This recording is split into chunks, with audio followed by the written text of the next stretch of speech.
2020 di Provinsi Aceh terjadi inflasi sebesar 0,60%, sehingga laju inflasi tahun kalender Januari hingga Maret 2020 menjadi 1,71%.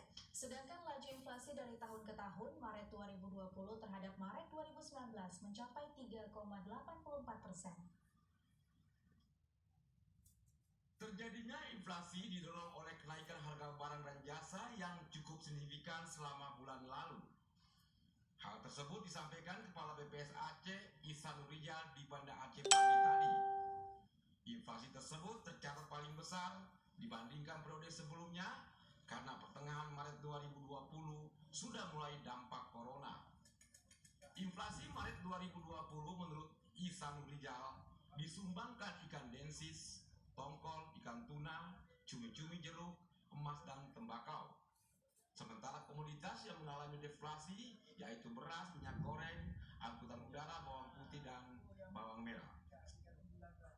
Kalau kita lihat ya penyebab dari inflasi ini utamanya dari kelompok makanan, minuman, tembakau, kelompok makanan itu tembakau.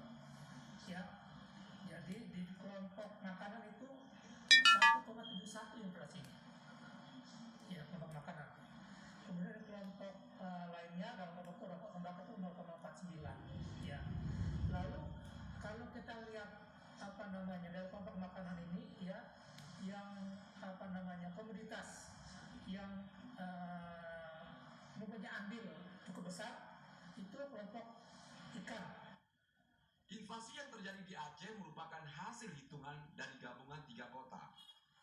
Inflasi terbesar terjadi di kota Lok Sumawe 0,64%, Banda Aceh 0,61%, dan Melapo 0,52%, sehingga secara agregat Aceh selama Maret 2020 inflasi 0,60%.